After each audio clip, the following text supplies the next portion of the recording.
साथियों नमस्कार, स्वागत है आपका आपके अपने चैनल पर। एनिमल फिजियोलॉजी को अपन स्टार्ट कर रहे हैं आज से। एनिमल फिजियोलॉजी यूनिट में क्या पढ़ना है, कैसे पढ़ना है, वो सब अपन एक पहले वीडियो में बना चुके हैं। आज अपन एनिमल फिजियोलॉजी में एक एक चैप्टर को शुरू करते हैं। टोटल 8 चैप्टर पढ़ने अपने को। और ऐसा मान के चलिए, अगर आपने इन वीडियोज़ को ढंग से देखा है तो ये 8 क्वेश्चन कहीं जाएंगे नहीं आपके। आप इजी वे में इनको कर पाओगे, इजी वे में समझ पाओगे। समझने का विषय है ये। एनिमल फिजियोलॉजी बिल्कुल भी रटने का काम नहीं है, एक भी पॉइंट रटना नहीं है, केवल आपको समझना है। और समझने में भी आपको खुद के लिए समझना है। खुद के लिए बोले तो भाई पाचन तंत्र आपका ही पढ़ रहे हैं अपन, श्वसन तंत्र आपका ही पढ़ेंगे, परिसंचरण तंत्र आपका ही पढ़ेंगे। मानव में पढ़ रहे हैं, आप मानव बैठे हो सामने, तो आप ही का सब सिस्टम पढ़ा जा रहा है। तो एक तो बात होती है इंटरेस्ट की कि मेरे अंदर ऐसा कुछ होता है क्या, ये जानना।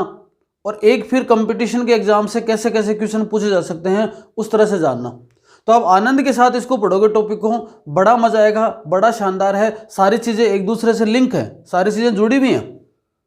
अगर मैं पाचन तंत्र पढ़ाऊंगा तो जब तक पाचन तंत्र के जितने वीडियो होंगे, 2 वीडियो, 3 वीडियो, 4 वीडियो, 5 वीडियो, जितने वीडियो होंगे उन सब का लिंक एक दूसरे से होगा, एक दूसरे से जुड़े हुए होंगे। तो पहले आप पहले नंबर का ही देखें, फिर दूसरे नंबर का ही, इसी तरह से क्रम से देखें, आपका एक सिस्टम तैयार हो जाएगा। फिर आप दूसरे सिस्टम पे जाएं। चैनल को अभी तक आपने सब्सक्राइब नहीं किया है तो सब्सक्राइब कर लें, अपने दोस्तों के साथ शेयर कर दें। अच्छा लगे तो लाइक कर दें, बुरा लगे तो डिसलाइक कर दें, उससे कोई फर्क नहीं पड़ता। परंतु आप शेयर जरूर करें, बताएं जरूर लोगों को, जो तैयारी कर रहे हैं उन तक अपने वीडियोस को जरूर पहुंचाएं। क्योंकि आपका यही जो मूवमेंट है, यही जो काम करोगे, उसी से अपने को मोटिवेशन मिलता है, बाकी और कुछ है नहीं। देखें, शुरू करते हैं। ध्यान से दिमाग लगा के सुनना। डाइजेस्टिव सिस्टम पढ़ेंगे, पाचन तंत्र को पढ़ेंगे।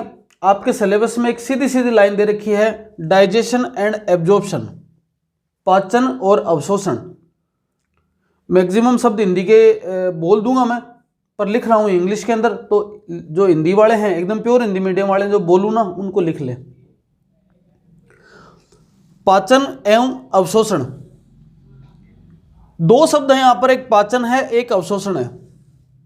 मैं आपको सीधी सीधी भाषा में अगर 2 बात बताऊं कि आपके सामने थाली में रोटी पड़ी है, अब आप रोटी को अगर खाना चाह रहे हैं तो सबसे पहले क्या करेंगे, अब रोटी के छोटे छोटे टुकड़े करेंगे। रोटी पड़ी है, रोटी का एक टुकड़ा आपने तोड़ा, फिर उसको मुंह में लिया, फिर दूसरा टुकड़ा तोड़ा, फिर उसको मुंह में लिया, उसके साथ रोटी तोड़ी, उसके साथ सब्जी लगाई, उसके साथ दही डाला, जो भी डाला आपने किया, वो सारी चीजें आपकी सामग्री हैं, वो आपने कैसे भी करके उसको मुंह में उसको निवाले को लिया। अब एक रोटी है, उसको खाने के लिए आपने उसको 5 टुकड़े, 6 बार में, 7 बार में, 8 बार में टुकड़े कर करके खाए। क्योंकि वो सब अपने सीधी सीधी रोटी नहीं खा सकते। चलो आपने खा लिया एक टुकड़ा, तो क्या अब मुंह है या अपना जो बॉडी है उस एक टुकड़े को ऐसा कैसा खा लेगी, ऐसा कैसा काम में ले लेगी? नहीं लेगी। उसके लिए वो भी जटिल है। वही एक रोटी का टुकड़ा अगर किसी बैल को, किसी गाय को दिया जाए तो पूरी रोटी एक बार में खा सकती है, और वही अगर किसी बड़े और जीव को दिया जाए तो 50 रोटियां एक साथ में खा सकता है। अपन अपनी इस तरफ की बात करें तो एक रोटी के टुकड़े को आपने लिया, वो अपने आप में एक जटिल भोजन है। उस जटिल भोजन को आपके मुंह ने, आपके आमाशय ने, आपकी छोटी आंत ने छोटे छोटे टुकड़ों में या रस में तब्दील कर दिया, उसे ही बोलते हैं पाचन। आपने क्या कर लिया? डाइजेशन कर लिया। डाइजेशन की शुरुआत हो जाती है मुंह से ही, पाचन की शुरुआत मुंह से ही हो जाती है और लगभग छोटी आंत तक पूर्ण हो जाती है। तो मुंह हो गया, आमाशय हो गया और छोटी आंत, यहां तक आते आते पाचन की क्रिया पूर्ण हो चुकी होती है। मानव की बात कर रहा हूं विशेषकर, बाकी कंपैरेटिव बाद में लास्ट के एक वीडियो में देखेंगे। इस प्रक्रिया को क्या बोलते हैं? पाचन। मतलब आपने कोई भी भोजन का टुकड़ा लिया, वो भोजन का टुकड़ा क्या है? जटिल है। ऐसा कह सकते हैं कि जटिल जो भोज्य पदार्थ है जटिल जो भोजन का टुकड़ा है, मैं जटिल रोटी को नहीं बोल रहा, आपने जो टुकड़ा लिया ना वो भी शरीर के लिए जटिल है, उसको किस में तब्दील करना है, उसको सरल भोजन में तब्दील करना है, सरल भोजन या रस में तब्दील करना है। इस प्रक्रिया का ही नाम क्या है, पाचन।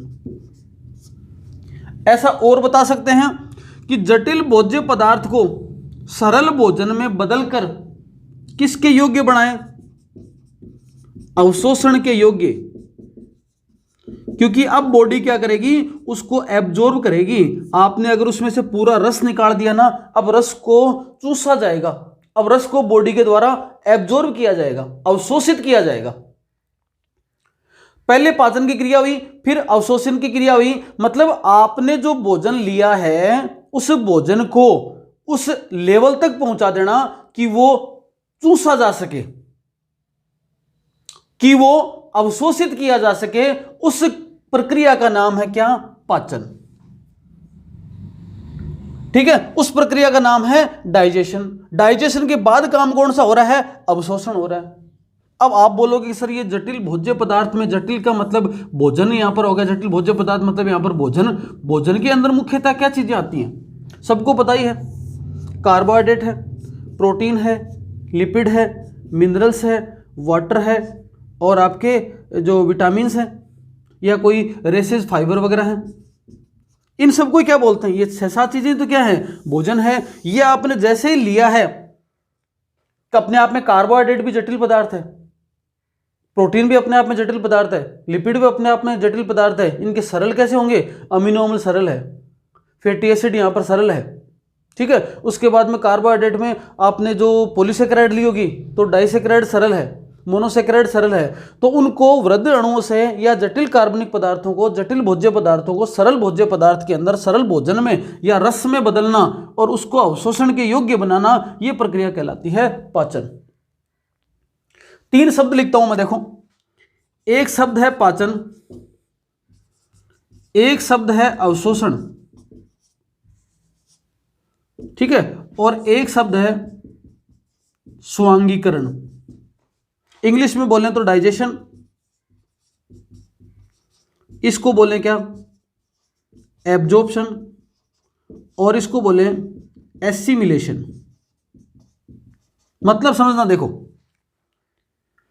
पूरी जो पाचन की प्रक्रिया पढ़ेंगे इनमें केवल और केवल 5 ही शब्द पढ़ेंगे अपन। 5 ही शब्द के अंदर पाचन की क्रिया पूर्ण हो जाएगी। क्रिया विधि की बात करेंगे तो देखें, डाइजेशन का मतलब समझ गए आप, जटिल भोज्य पदार्थों को सरल भोज्य पदार्थों, सरल भोजन, सरल रस में तब्दील करना डाइजेशन है।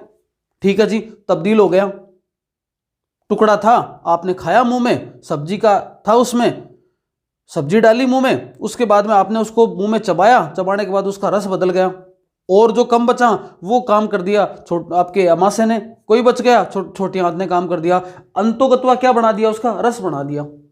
अब इस रस का क्या होना है, अवशोषण होना है। छोटी आंत की जो दीवारें हैं उनके द्वारा उसको अवशोषित करके किसको दे देना है, यकृत को दे देना है। यह प्रक्रिया क्या कहलाती है, अवशोषण कहलाती है। अवशोषण, एब्जॉर्प्शन।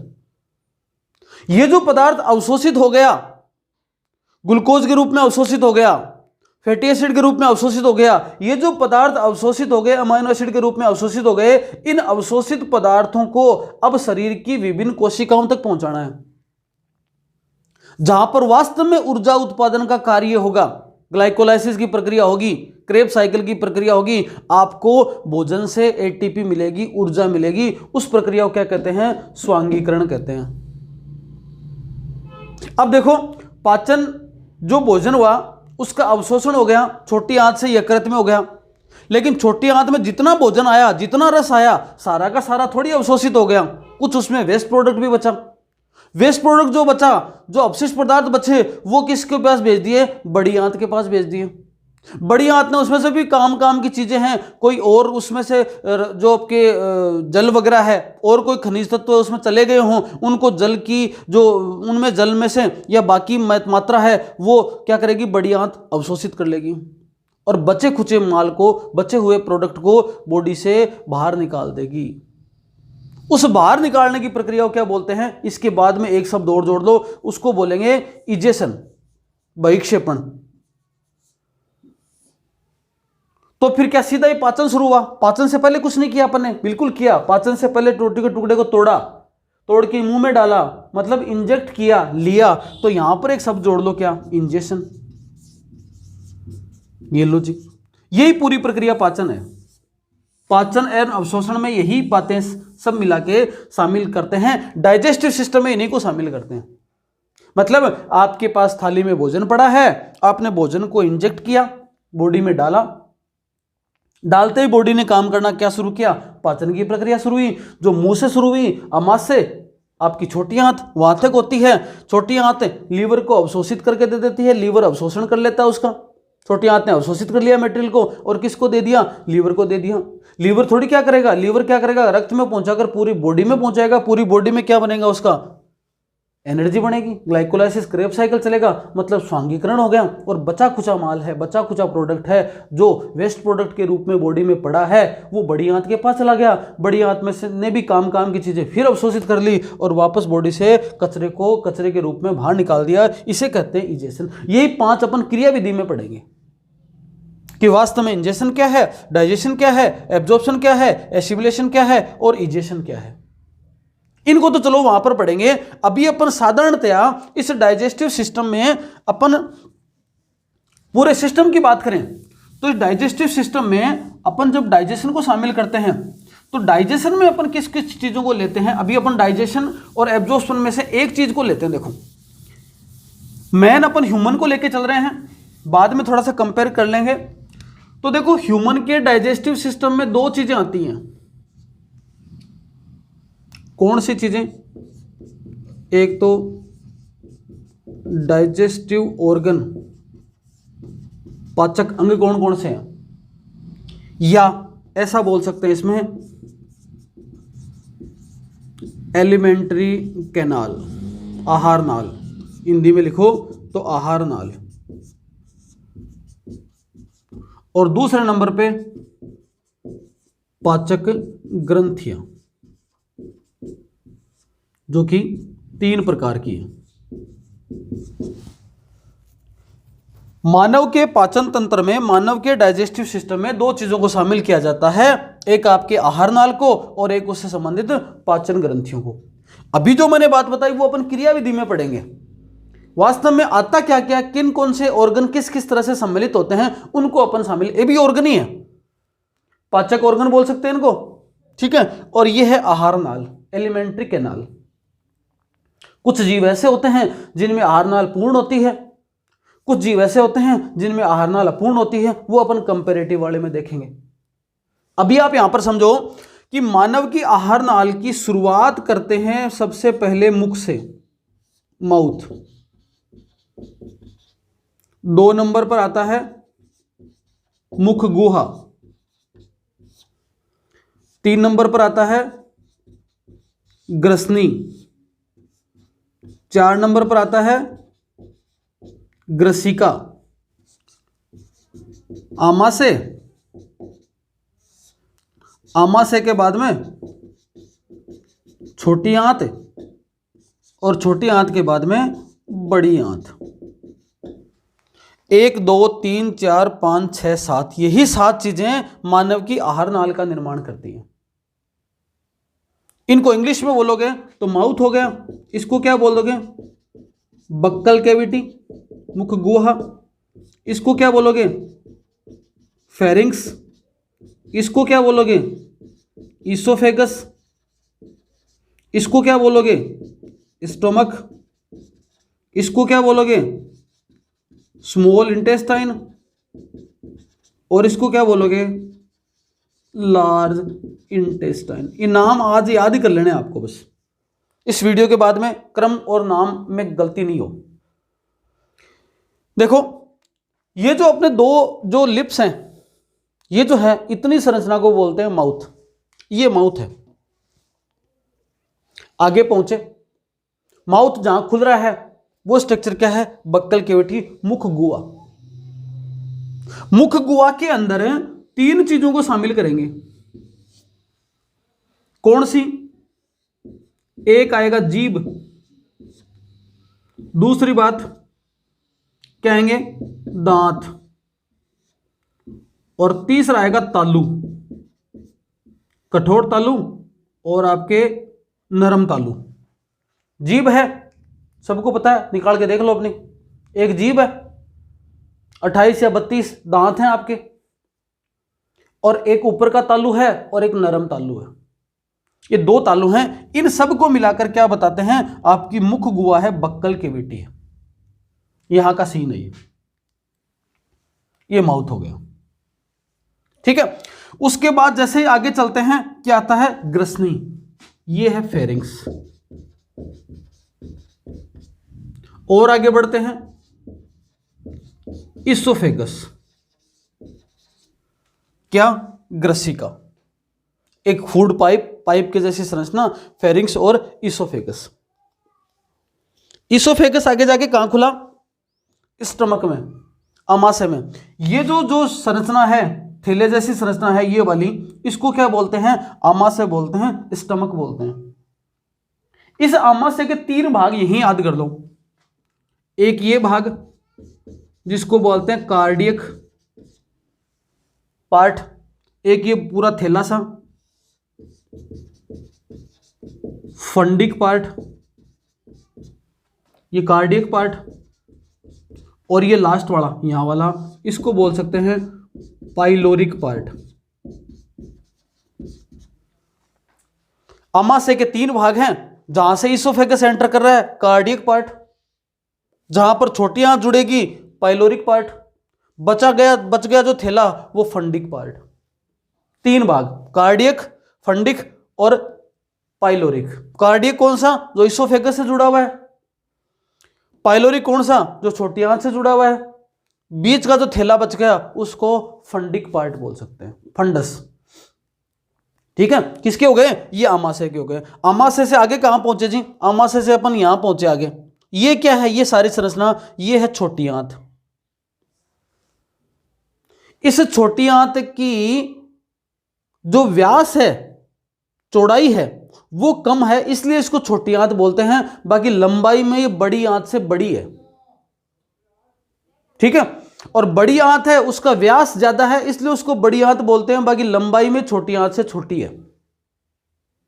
अब देखो यहां पर और चीजें क्लियर कर रहा हूं। जो छोटी आंत है, आमाशय है, छोटी आंत है, उसके 3 पार्ट हैं। पहला ड्यूडेनम, दूसरा जेजुनम, और तीसरा ड्यूडेनम, जेजुनम और इलियम। Duodenum, jejunum, ileum. ठीक है, ग्रहणी बोलते हैं इसको। इसका पूरा नाम है, आपके क्षुद्रांत्र भी बोलते हैं, पर ये छोटे, इतना शब्द याद मत रखना, हिंदी वाले भी छोटी आंत याद रखना इसको। स्मॉल इंटेस्टाइन इंग्लिश का शब्द ज्यादा सही रहेगा। क्षुद्रांत्र और वृद्धांत्र, ये वृद्धांत्र को बड़ी आंत बोलते हैं, क्षुद्रांत्र को छोटी आंत बोलते हैं। इसके ये भाग हो गया ड्यूडेनम, जेजुनम और इलियम, किसके, छोटी आंत के। जैसे छोटी आंत यहां से एंटर करती है, ये वाला पार्ट है ड्यूडेनम, उसके बाद में जेजुनम और लास्ट में इलियम। इलियम वाला पार्ट जहां जुड़ता है वो हो गया क्या, बड़ी आंत। ऐसे ही इस बड़ी आंत के भी 3 पार्ट हैं, एक के नाम लिख रहा हूं यहां पर। एक को बोलते हैं सिक्कम, दूसरे को कोलन और तीसरे को रेक्टम।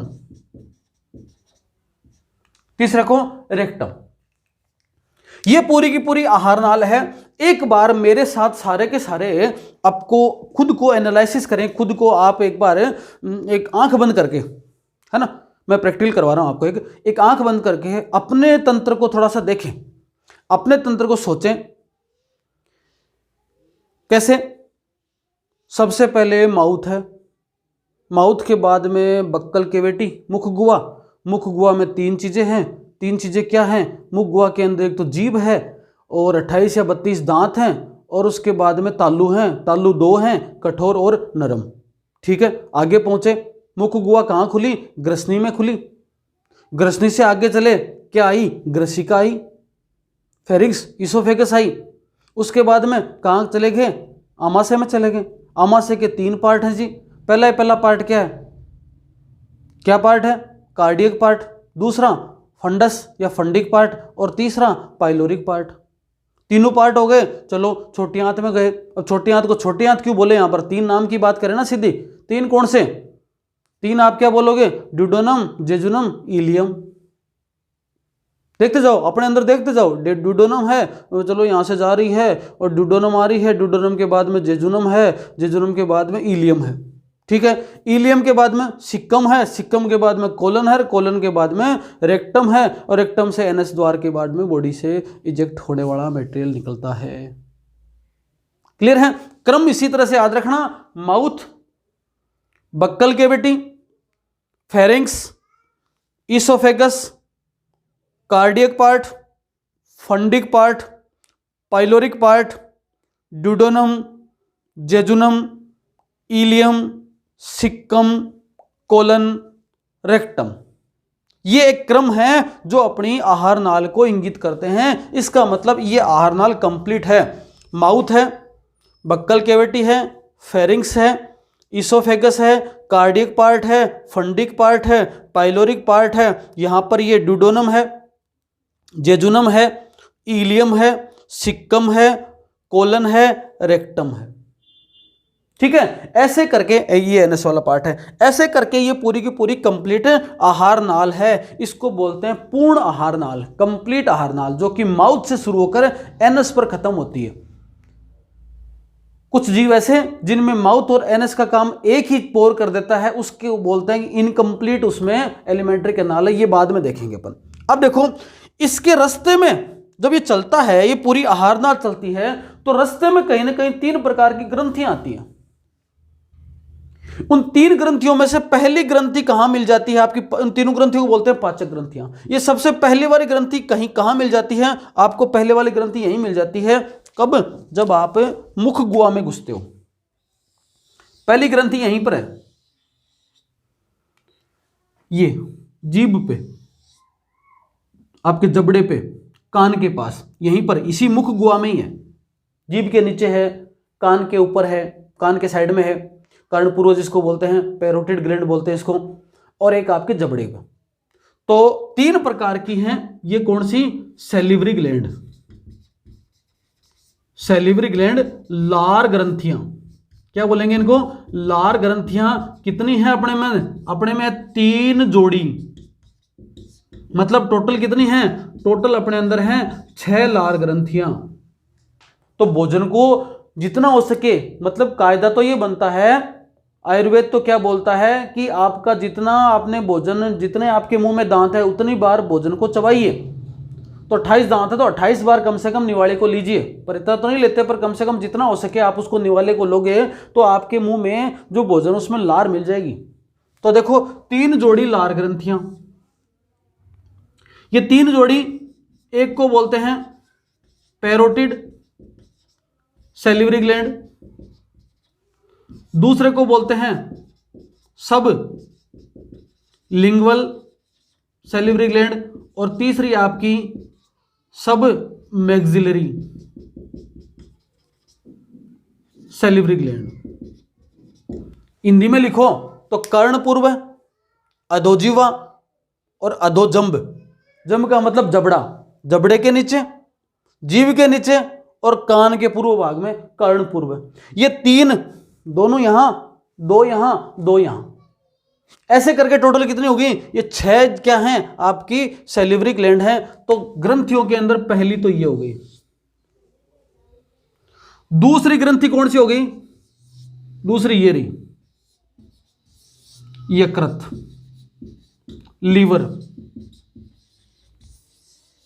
2 नंबर की कौन सी ग्लैंड है? लीवर ग्लैंड है। और 3 नंबर की ग्लैंड कौन सी है?